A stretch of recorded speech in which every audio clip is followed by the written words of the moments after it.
મિત્રો, શું તમે ક્યારેય વિચાર્યું છે કે આપણા જીવનમાં બનતી કેટલીક સામાન્ય લાગતી ઘટનાઓ પણ કોઈ અંડા આધ્યાત્મિક સંકેત હોઈ શકે? શું એવું બની શકે કે રોજિંદા જીવનમાં આપણે જે બાબતોને માત્ર શરીરની સામાન્ય પ્રતિક્રિયા માનીને અવગણી દઈએ છીએ, તેની પાછળ આત્માની યાત્રા, કર્મોનું રહસ્ય અને પ્રકૃતિનો કોઈ અદૃશ્ય સંદેશ છુપાયેલો હોય? આજે હું તમને એવી જ એક પ્રાચીન અને રહસ્યમય કથા સંભળાવવા જઈ રહ્યો છું, જે આદિ શંકરાચાર્ય સાથે જોડાયેલી હોવાનું કહેવાય છે. પરંતુ મિત્રો, આ કથાને માત્ર એક વાર્તા સમજીને ન સાંભળતા. શક્ય છે કે આ કથા સાંભળ્યા પછી તમે તમારા પોતાના જીવનની ઘણી ઘટનાઓને એક નવી દ્રષ્ટિથી જોવાનું શરૂ કરો. અને ખાસ કરીને વિડીયોના અંત સુધી જરૂર જોતા રહેજો, કારણ કે અંતમાં શંકરાચાર્યે જે અંતિમ સંકેત આપ્યો હતો તે હજારો વર્ષો પછી પણ એટલો જ પ્રાસંગિક છે. જો તમે સનાતન ધર્મ, આધ્યાત્મિક રહસ્યો અને પ્રાચીન ઋષિઓના દિવ્ય જન્મમાં વિશ્વાસ રાખો છો, તો હમણાં જ આ વિડીયોને એક લાઈક જરૂર કરી દેજો અને કોમેન્ટમાં નમ શિવાય જરૂર લખજો. તમારી એક કોમેન્ટ બતાવે છે કે તમે આ દિવ્યજન સાથે જોડાયેલા છો. હવે ચાલો શરૂ કરીએ આજની અત્યંત રહસ્યમય યાત્રા. પ્રભાતનો સમય હતો. આકાશમાં સૂર્યના પ્રથમ કિરણો હજુ દેખાવા શરૂ થયા નહોતા. પૂર્વ દિશામાં હળવી લાલીમાં ફેલાઈ રહી હતી અને નદીના કિનારે સફેદ ધુમ્મસની ચાદર પથરાઈ ગઈ હતી. પક્ષીઓનો મધુર કલરવ વાતાવરણને વધુ પવિત્ર બનાવી રહ્યો હતો. વહેતી નદીનો મૃદુ અવાજ જાણે પ્રકૃતિનું કોઈ પ્રાચીન મંત્ર ગાઈ રહ્યો હોય તેમ અનુભવાતો હતો. નદીના તટ પર આદિ શંકરાચાર્ય પોતાના શિષ્યો સાથે પ્રાતઃ સ્નાન અને સંધ્યાવંદન માટે પધાર્યા હતા. બધા શિષ્યો સંપૂર્ણ એકાગ્રતાથી મંત્રોચ્ચાર કરી રહ્યા હતા. કોઈ ગંગાજળ અર્પણ કરી રહ્યો હતો, કોઈ ધ્યાનમાં બેઠો હતો, તો કોઈ શાંતિથી વહેતા જળને નિહાળી રહ્યો હતો. એ જ સમયે શિષ્યોમાંનો એક યુવાન ધીમા પગલે શંકરાચાર્ય તરફ આગળ વધ્યો. તેના ચહેરા પર સંકોચ સ્પષ્ટ દેખાતો હતો, જાણે ઘણા દિવસોથી મનમાં દબાયેલો કોઈ પ્રશ્ન આજે બહાર આવવા માંગતો હોય. તેણે વિનમ્રતાથી નમન કર્યું અને ધીમા અવાજે કહ્યું, ગુરુદેવ, ઘણા સમયથી મારા મનમાં એક પ્રશ્ન છે. હું ઘણી વાર પૂછવા ઈચ્છતો હતો, પરંતુ સંકોચના કારણે ક્યારેય પૂછ્યો નહીં. જ્યારે પણ હું નદીમાં અથવા ઘરે સ્નાન કરું છું, ત્યારે અચાનક મને મૂત્ર ત્યાગ કરવાની ઈચ્છા થાય છે. હું હંમેશા વિચારું છું કે શું આ કોઈ દોષ છે? શું મારી અંદર કોઈ અશુદ્ધિ છે કે પછી આ માત્ર શરીરની સામાન્ય ક્રિયા છે? આ પ્રશ્ન સાંભળીને આસપાસ બબેલા ઘણા શિષ્યો પણ એકબીજા તરફ જોવા લાગ્યા. કેટલાકના ચહેરા પરથી એવું લાગતું હતું કે તેઓ પણ જીવનમાં ક્યારેક આવો અનુભવ કરી ચૂક્યા હતા, પરંતુ ક્યારેય કોઈને પૂછવાની હિંમત કરી નહોતી. સમગ્ર વાતાવરણમાં એક ક્ષણ માટે સન્નાટો છવાઈ ગયો. આદિ શંકરાચાર્યે તરત જ ઉત્તર આપ્યો નહીં. તેઓ થોડા સમય માટે મૌન રહ્યા. તેમની નજર ધીમે ધીમે વહેતી નદીના નિર્મળ જળ પર સ્થિર થઈ ગઈ. એવું લાગતું હતું કે તેઓ પ્રશ્ન સાંભળતા નહોતા, પરંતુ પ્રશ્નની પાછળ રહેલા સત્યને નિહાળી રહ્યા હતા. થોડા ક્ષણો પછી તેમને ખૂબ શાંત સ્વરે પૂછ્યું, જ્યારે આવું થાય છે ત્યારે તારા મનમાં કેવો અનુભવ થાય છે? ડર લાગે છે, અશાંતિ થાય છે કે પછી કંઈક અલગ અનુભવાય છે? યુવાને થોડો વિચાર કર્યો અને પછી જવાબ આપ્યો, ગુરુદેવ, સાચું કહું તો એક ક્ષણે મને એક અજીબ પ્રકારની હળવાશ અનુભવાય છે, જાણે લાંબા સમયથી મન પર રહેલો કોઈ અદૃશ્ય ભાર ઉતરી ગયો હોય. શરીર પણ હળવું લાગે છે અને મન પણ થોડું શાંત થઈ જાય છે, પરંતુ હું સમજી શકતો નથી કે આવું કેમ થાય છે. શંકરાચાર્યના ચહેરા પર એક કરુણાભર્યું સ્મિત પ્રગટ થયું. તેમણે ધીમેથી નદી તરફ સંકેત કર્યો અને કહ્યું, પ્રકૃતિ ક્યારેય નિરર્થક કાર્ય કરતી નથી. આપણે ઘણી વખત જે ઘટનાઓને સામાન્ય સમજીએ છીએ, તેની પાછળ પણ પ્રકૃતિના અત્યંત સૂક્ષ્મ નિયમો કાર્યરત હોય છે. જળ માત્ર શરીરને જ સ્વચ્છ નથી કરતું, જળનો સ્પર્શ મન, ચિત્ત અને આંતરિક ઉર્જા પર પણ પ્રભાવ પાડે છે. શિષ્યો હવે સંપૂર્ણ એકાગ્ર થઈને સાંભળી રહ્યા હતા. વાત હવે માત્ર શરીરની પ્રતિક્રિયા સુધી સીમિત રહી નહોતી. વાત ધીમે ધીમે આધ્યાત્મિકતાની હંડાઈમાં પ્રવેશી રહી હતી. શંકરાચાર્ય આગળ કહ્યું, પ્રાચીન ઋષિઓએ મનુષ્યને માત્ર હાડકાં અને માંસનો બનેલો દેહ માન્યો નથી. તેમણે કહ્યું છે કે શરીરની અંદર અનેક સૂક્ષ્મ ઉર્જા માર્ગો છે, જેને નાડી કહેવામાં આવે છે. આ નાડીઓમાં માત્ર પ્રાણ શક્તિ જ વહેતી નથી, પરંતુ મનના સંસ્કારો, ભાવનાઓ અને ચેતનાના સ્પંદનો પણ વહેતા રહે છે. જ્યારે જડ શરીરને સ્પર્શ કરે છે ત્યારે કેટલીક વાર આ ઉર્જા પ્રવાહમાં સૂક્ષ્મ પરિવર્તન સર્જાય છે. શરીર તેની પ્રતિક્રિયા આપે છે. ઘણી વખત આ પ્રતિક્રિયા સંપૂર્ણપણે શારીરિક હોય છે અને ઘણી વખત તેમાં મનની સ્થિતિ પણ જોડાયેલી હોય છે. એક શિષ્ય ઉત્સુકતાથી બોલી છઠ્યો, ગુરુદેવ, તો શું દરેક આવી ઘટના પાછળ કોઈ આધ્યાત્મિક સંકેત છુપાયેલો હોય છે? શંકરાચાર્યએ તરત જ માથું નામાં હલાવ્યું. તેમણે કહ્યું, ના, આ સૌથી મોટી ભૂલ છે જે માણસ કરે છે. દરેક સામાન્ય ઘટનાને ચમત્કાર બનાવી દેવી પણ અજ્ઞાન છે, અને દરેક અનુભવોને માત્ર શરીર સુધી મર્યાદિત કરી દેવું પણ અધૂરું જ્ઞાન છે. સાચો સાધક બંને વચ્ચેનો સંતુલિત માર્ગ શોધે છે. આ ઉત્તર સાંભળીને બધા શિષ્યો વધુ ધ્યાનપૂર્વક સાંભળવા લાગ્યા. શંકરાચાર્યે નદીનું જળ હાથમાં લીધું. સૂર્યના પ્રથમ કિરણો હવે પાણી પર પડવા લાગ્યા હતા. તેમણે હાથમાં લીધેલું જળ ધીમેથી પાછું નદીમાં છોડી દીધું અને કહ્યું, આ જળને જુઓ. તમે માનો છો કે તે માત્ર વહે છે, પરંતુ આ જળ સતત શુદ્ધ કરે છે, સ્પર્શ કરે છે, સ્વીકાર કરે છે અને છોડે પણ છે. મનુષ્યના જીવનમાં પણ આવું જ ચાલતું રહે છે. આપણે દિવસભર અનેક વિચારો, ભાવનાઓ, ચિંતાઓ અને સંસ્કારો એકત્રિત કરીએ છીએ, પરંતુ તેમને છોડવાનું શીખતા નથી. જ્યારે પ્રકૃતિ સાથેનો કોઈ અંડો સંપર્ક થાય છે, ત્યારે ક્યારેક મન પોતાનો ભાર થોડો હળવો કરે છે. શરીર પણ એ પ્રક્રિયામાં પોતાની રીતે ભાગ લે છે. એક વૃદ્ધ શિષ્ય પ્રશ્ન કર્યો, ગુરુદેવ, શું તેનો અર્થ એ છે કે શરીર આપણને કોઈ સંદેશ આપવા માંગે છે? શંકરાચાર્યે જવાબ આપ્યો, શરીર ઘણી વખત મન કરતા વધુ સત્ય બોલે છે. મન ભ્રમમાં પડી શકે છે, પરંતુ શરીરની ઘણી પ્રતિક્રિયાઓ નિષ્કપટ હોય છે. છતાં યાદ રાખજો, દરેક પ્રતિક્રિયાને આધ્યાત્મિક સંદેશ માની લેવું યોગ્ય નથી. પહેલા વિવેક જરૂરી છે, પછી અનુભવ અને ત્યારબાદ જે અર્થ સમજાય છે. શિષ્યો હવે સમજવા લાગ્યા હતા કે ગુરુદેવનો આશય કોઈ ચમત્કારિક દાવો કરવાનો ન હોતો. તેઓ તેમને શીખવી રહ્યા હતા કે જીવનની દરેક ઘટનાને સજાગતાથી જોવી જોઈએ, પરંતુ અંધવિશ્વાસથી નહીં. થોડો સમય મૌન રહ્યું. માત્ર નદીનો મધુર પ્રવાહ સંભળાતો હતો. પછી શંકરાચાર્યે ધીમેથી કહ્યું, ગંડા લોકો મંદિરમાં જઈને ભગવાનને શોધે છે, પરંતુ પ્રકૃતિને ક્યારેય સાંભળતા નથી. જ્યારે પ્રકૃતિ સતત સંકેતો આપતી રહે છે. જળ, વાયુ, અગ્નિ, આકાશ અને પૃથ્વી, આ પાંચે તત્વો માત્ર ભૌતિક નથી, તેઓ ચેતનાને જાગૃત કરવાની શક્તિ પણ ધરાવે છે. પ્રશ્ન એ નથી કે પ્રકૃતિ બોલે છે કે નહીં, પ્રશ્ન એ છે કે આપણે સાંભળવા તૈયાર છીએ કે નહીં. આ શબ્દો સાંભળીને બધા શિષ્યો મંત્રમુગ્ધ થઈ ગયા. હવે દરેકના મનમાં એક જ પ્રશ્ન જન્મી રહ્યો હતો. જો આ તો માત્ર શરૂઆત હતી, તો પછી શંકરાચાર્ય જે સૌથી ખંડા રહસ્ય તરફ સંકેત કરી રહ્યા હતા, તે આખરે શું હતું? એ રહસ્ય જાણવા માટે બધા આતુર હતા, પરંતુ શંકરાચાર્યએ હજી સુધી તેનો ખુલાસો કર્યો નહોતો. થોડા સમય સુધી નદીના કિનારે સંપૂર્ણ મૌન છવાયેલું રહ્યું. માત્ર વહેતા જળનો મધુર અવાજ અને પક્ષીઓનો કલરવ સંભળાતો હતો. શિષ્યોને એવું અનુભવાઈ રહ્યું હતું કે ગુરુદેવના દરેક શબ્દમાં કોઈ એવું રહસ્ય છુપાયેલું છે જે માત્ર કાનથી નહીં, પરંતુ અંતઃકરણથી સાંભળવું પડે. શંકરાચાર્ય ધીમે ધીમે પોતાની દ્રષ્ટિ બધા શિષ્યો તરફ ફેરવી અને કહ્યું, તમે બધા આજે એક સામાન્ય પ્રશ્નો લઈને આવ્યા છો, પરંતુ ઘણી વખત સામાન્ય પ્રશ્નો જ મનુષ્યને અસામાન્ય સત્ય સુધી લઈ જાય છે. જીવનમાં સૌથી મોટી ભૂલ એ છે કે માણસ માત્ર ઘટનાને જળ જુએ છે, પરંતુ તેની પાછળ કાર્યરત નિયમોને સમજવાનો પ્રયત્ન કરતો નથી. એક યુવા બ્રહ્મચારીએ વિનમ્રતાથી પૂછ્યું, ગુરુદેવ, તો શું દરેક અનુભવ પાછળ કોઈ કર્મનું કારણ છુપાયેલું હોય છે? શંકરાચાર્યે તરત જ ઉત્તર આપ્યો નહીં. તેમણે નદીમાંથી એક નાનો પથ્થર ઉપાડ્યો અને પાણીમાં નાખ્યો. પથ્થર પડતા જ પાણીમાં ગોળ ગોળ તરંગો ફેલાવા લાગ્યા.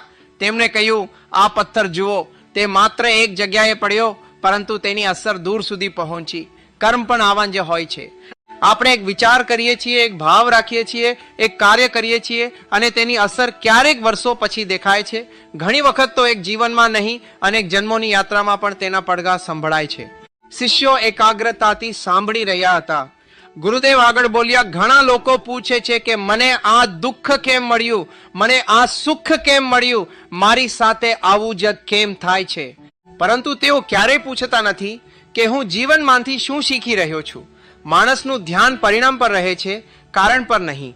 જ્યારે સુધી કારણને ઓળખવામાં નહીં આવે, ત્યાં સુધી જીવન વારંવાર એક જ પાઠ અલગ સ્વરૂપે શીખવતું રહે છે. આ સાંભળીને એક વૃદ્ધ શિષ્યની આંખોમાં આંસુ આવી ગયા. તેણે ધીમેથી કહ્યું, ગુરુદેવ, કદાચ મેં પણ જીવનભર મારી સાથે બનેલી દરેક ઘટનાને ભાગ્યનો દોષ માની લીધો. આજે પહેલીવાર સમજાઈ રહ્યું છે કે કદાચ દરેક ઘટના પાછળ કોઈ શિક્ષા પણ છુપાયેલી હતી. શંકરાચાર્ય કરુણાભરી દ્રષ્ટિથી તેની તરફ જોયું અને કહ્યું, જ્યારે મનુષ્ય ફરિયાદ કરવાનું છોડીને શીખવાનું શરૂ કરે છે ત્યારે જ તેની આધ્યાત્મિક યાત્રા શરૂ થાય છે. ફરિયાદ કરનારને કારણ દેખાતું નથી, પરંતુ જાગૃત સાધકને દરેક ઘટના ગુરુ સમાન લાગે છે. થોડી વાર પછી તેમણે નદી તરફ સંકેત કર્યો અને કહ્યું, તમે બધા રોજ સ્નાન કરો છો, પરંતુ શું ક્યારે સજાગ થઈને જળનો સ્પર્શ અનુભવ્યો છે? મોટાભાગના લોકોનું શરીર પાણીમાં હોય છે, પરંતુ મન ક્યાંક બીજે ભટકતું હોય છે. તેથી તેઓ માત્ર શરીરને ધોવે છે, ચેતનાને નહીં.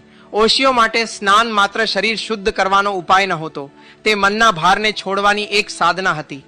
એક શિષ્ય ઉત્સુક થઈને બોલ્યો, ગુરુદેવ, શું એટલા માટે જ્યાં આશ્રમોમાં સ્નાન પહેલા મંત્રોચ્ચાર કરવામાં આવે છે? શંકરાચાર્ય સ્મિત કરીને કહ્યું, હા, મંત્રનો હેતુ ભગવાનને સંભળાવવાનો નથી, પોતાનું મન જાગૃત કરવાનો છે. જ્યારે મન એકાગ્ર બને છે ત્યારે શરીરની દરેક ક્રિયા પણ સાધનામાં પરિવર્તિત થઈ જાય છે. હવે વાતાવરણ વધુ ગંભીર બની ગયું હતું. સૂર્ય આકાશમાં ચંચો ચડી ગયો હતો, પરંતુ કોઈ શિષ્યને સમયનું ભાન રહ્યું નહોતું. બધા ગુરુદેવના દરેક શબ્દને પોતાના હૃદયમાં ઉતારી રહ્યા હતા. એ સમયે એક યુવાન શિષ્યએ સાહસ કરીને પૂછ્યું, ગુરુદેવ, જો કોઈ વ્યક્તિને વારંવાર સ્નાન દરમિયાન હળવાશ અનુભવાય તો શું તેને એ સમજવું જોઈએ કે તેની અંદર કોઈ આધ્યાત્મિક પરિવર્તન થઈ રહ્યું છે? શંકરાચાર્ય ખૂબ જ શાંતિથી જવાબ આપ્યો, જલ્દી નિષ્કર્ષ પર પહોંચી જવું એ સાધનાનો સૌથી મોટો શત્રુ છે. જે અનુભવને પકડી રાખે છે તે આગળ વધી શકતો નથી. યાદ રાખજો, આધ્યાત્મિકતા અનુભવ ભેગા કરવાની વસ્તુ નથી. આધ્યાત્મિકતા તો અહંકાર ઓગાળવાની પ્રક્રિયા છે. જો કોઈ અનુભવ પછી તમારામાં વિનમ્રતા વધે, કરુણા વધે, ક્ષમા વધે અને સત્ય પ્રત્યેનો પ્રેમ વધે તો સમજી લેવું કે એ અનુભવ ઉપયોગી હતો. પરંતુ જો અનુભવ પછી અહંકાર વધે કે હું કંઈ વિશેષ છું, તો એ જ અનુભવ બંધન બની જાય છે. આ શબ્દોએ બધા શિષ્યોને અંદરથી હચમચાવી દીધા, કારણ કે ઘણા લોકો પોતાના નાના નાના આધ્યાત્મિક અનુભવોને વિશેષ સિદ્ધિ માની લેતા હતા. શંકરાચાર્યે એક કથા સંભળાવવાનું શરૂ કર્યું. તેમણે કહ્યું, વર્ષો પહેલા એક સાધક મારી પાસે આવ્યો હતો. તે ખૂબ આનંદમાં હતો. તેણે કહ્યું કે ગુરુદેવ, મને ધ્યાનમાં અજવાળા દેખાય છે, શરીરમાં કંપન થાય છે અને ક્યારેક અદ્ભુત શાંતિ અનુભવાય છે. તેને લાગતું હતું કે તે મહાન યોગી બની ગયો છે. પરંતુ જ્યારે મેં તેના જીવનને નજીકથી જોયું ત્યારે મને સમજાયું કે તે અનુભવોથી નહીં, પોતાના અહંકારથી બંધાયેલો હતો. તે અનુભવને ભગવાન કરતા મોટો માનવા લાગ્યો હતો. શિષ્યો આશ્ચર્યથી સાંભળી રહ્યા હતા. શંકરાચાર્ય આગળ કહ્યું, મેં તેને માત્ર એક જ પ્રશ્ન પૂછ્યો, શું તારા અનુભવ પછી તું વધુ દયાળુ બન્યો? શું તું વધુ ક્ષમાશીલ બન્યો? શું તારો ક્રોધ ઓછો થયો? શું તારો અહંકાર ઓગળ્યો? તે કોઈ પ્રશ્નનો ઉત્તર આપી શક્યો નહીં. ત્યારે મેં કહ્યું, અનુભવ નહીં, પરિવર્તન જ સાચી સાધનાની ઓળખ છે. નદીના કિનારે બેઠેલા બધા શિષ્યો હવે પોતાના જીવન વિશે વિચારવા લાગ્યા. કોઈ પોતાના ક્રોધને યાદ કરી રહ્યો હતો, કોઈ પોતાના અહંકારને અને કોઈ પોતાની અધૂરી સાધનાને. શંકરાચાર્યએ કહ્યું, પ્રકૃતિ હંમેશા મનુષ્યને સંકેતો આપે છે, પરંતુ સંકેતનો અર્થ સમજવા માટે શાંત મન જોઈએ. અશાંત મન દરેક જગ્યાએ ચમત્કાર શોધે છે, જ્યારે જાગૃત મન દરેક જગ્યાએ નિયમ શોધે છે. એક શિષ્ય ફરી પ્રશ્ન કર્યો, ગુરુદેવ, શું શરીર ખરેખર આપણા મનનો અરીસો છે? શંકરાચાર્ય માથું હલાવીને કહ્યું, શરીર માત્ર અરીસો જણ નથી, તે સંદેશવાહક પણ છે. ઘણી વખત મન જે સ્વીકારતું નથી, શરીર તે વ્યક્ત કરી દે છે. તેથી શરીરની પ્રતિક્રિયાઓને ડરથી નહીં, સજાગતાથી જોવી જોઈએ. પરંતુ ફરી યાદ રાખજો, દરેક શારીરિક ઘટના પાછળ આધ્યાત્મિક કારણ શોધવું પણ યોગ્ય નથી. વિવેક વગરની શ્રદ્ધા અંધવિશ્વાસ બની જાય છે. આ શબ્દો સાંભળીને બધાને સમજાયું કે ગુરુદેવ ક્યારેય અતિશયોક્તિ કે અંધવિશ્વાસને પ્રોત્સાહન આપતા નથી. તેઓ હંમેશા સંતુલિત દ્રષ્ટિકોણ શીખવતા હતા. ધીમે ધીમે બપોર પસાર થવા લાગી. નદીનું જળ હવે સૂર્યના કિરણોથી ઝગમગી રહ્યું હતું. શંકરાચાર્ય ફરી એકવાર જળ તરફ જોયું અને કહ્યું, જળ આપણને એક ખૂબ મોટો પાઠ શીખવે છે. તે ક્યારેય અટકતું નથી. જે અટકી જાય છે તે સડી જાય છે, જે વહે છે તે જીવન આપે છે. મનુષ્યના વિચારો પણ એવા જ છે, જે જૂના દુઃખો, જૂના અહંકાર અને જૂની ફરિયાદોને પકડીને બેસી રહે છે. તે અંદરથી ભારે બનતો જાય છે, પરંતુ જે છોડવાનું શીખે છે તે હળવો બનવા લાગે છે. એક કશર માટે બધાની નજર નદીના વહેતા જળ પર સ્થિર થઈ ગઈ. શંકરાચાર્ય ધીમા સ્વરે કહ્યું, પરંતુ હજુ એક એવું રહસ્ય બાકી છે જેને જાણ્યા વિના આ આખી વાત અધૂરી રહેશે. ઘણા લોકો આખું જીવન પસાર કરી દે છે, છતાં એ રહસ્યને ઓળખી શકતા નથી. કારણ કે એ રહસ્ય શબ્દોથી નહીં, જાગૃતિથી સમજાય છે. જ્યારે મનુષ્ય પોતાના શરીરને નહીં, પરંતુ પોતાના અંદરના સાક્ષીને ઓળખવાનું શરૂ કરે છે, ત્યારે પ્રકૃતિના દરેક સંકેતનો અર્થ બદલાઈ જાય છે. આ સાંભળીને બધા શિષ્યોની ઉત્સુકતા ફરી વધી ગઈ.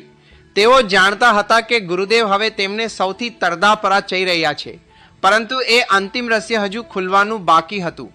નદીના કિનારે હવે સાંજ ધીમે ધીમે ઉતરી રહી હતી. સૂર્ય પશ્ચિમ દિશામાં લડી રહ્યો હતો અને તેના સુવર્ણ કિરણો જળ પર એવી રીતે ઝળહળી રહ્યા હતા જાણે પ્રકૃતિ પોતે કોઈ દિવ્ય સંદેશ લખી રહી હોય. શિષ્યો શાંત બેઠા હતા.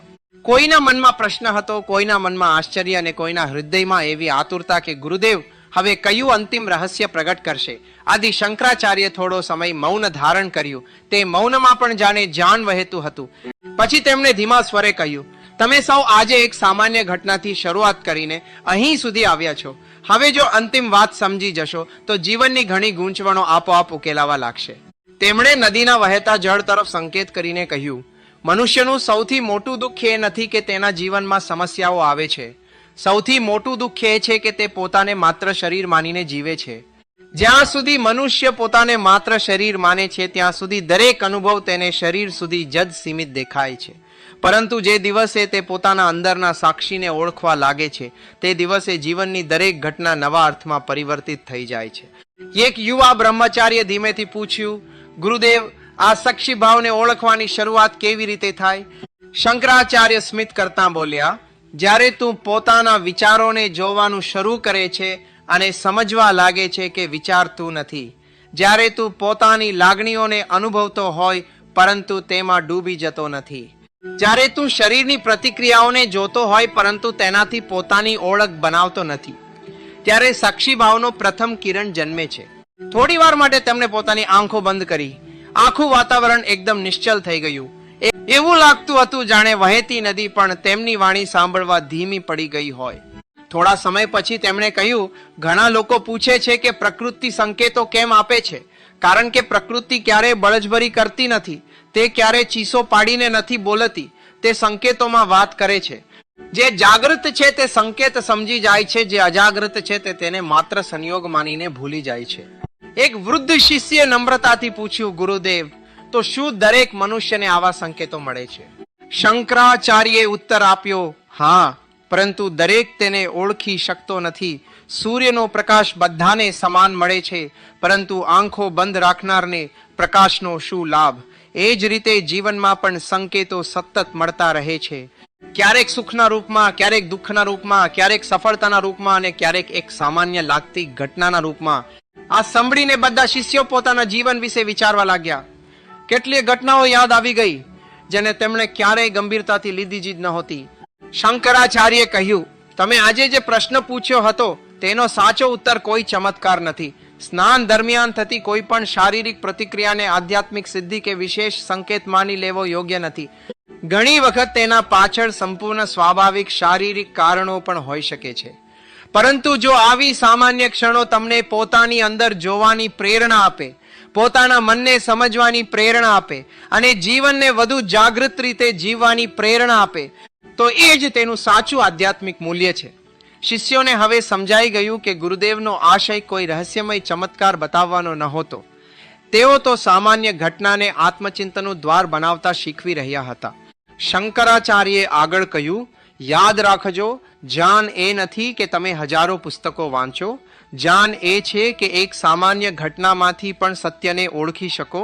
આત્મજ્ઞાનનો માર્ગ બહાર નહીં, અંદર જાય છે અને અંદરની યાત્રા શરૂ થાય છે પ્રશ્નોથી, પરંતુ પૂર્ણ થાય છે અનુભવથી. સાંજ હવે રાત્રિમાં ફેરવાઈ રહી હતી. આકાશમાં એક પછી એક તારાઓ ઝગમગવા લાગ્યા. શંકરાચાર્ય ઉપર જોઈને કહ્યું, આ તારાઓની રોશની આપણ સુધી પહોંચવામાં વર્ષો લાગી જાય છે. એ જ રીતે આપણા કર્મોના પરિણામો પણ ક્યારેક તરત દેખાતા નથી. તેથી કોઈ પણ ઘટના વિશે ઉતાવળમાં નિર્ણય ન કરવો. ધીરજ રાખો, જાગૃત રહો અને જીવનને ગુરુ માનો. એક શિષ્ય અંતિમ પ્રશ્ન પૂછ્યો, ગુરુદેવ, જો જીવનમાં દરેક ઘટના શિક્ષક છે તો પછી સાચો સાધક કોણ? શંકરાચાર્ય સ્મિત સાથે ઉત્તર આપ્યો, સાચો સાધક એ નથી જેને અદ્ભુત અનુભવો થાય છે.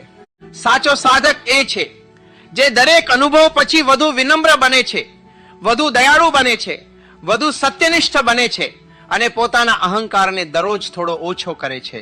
યાદ રાખજો, ભગવાન સુધી પહોંચવાનો સૌથી નજીકનો માર્ગ ચમત્કારોમાંથી નહીં પરંતુ વિનમ્રતામાંથી પસાર થાય છે.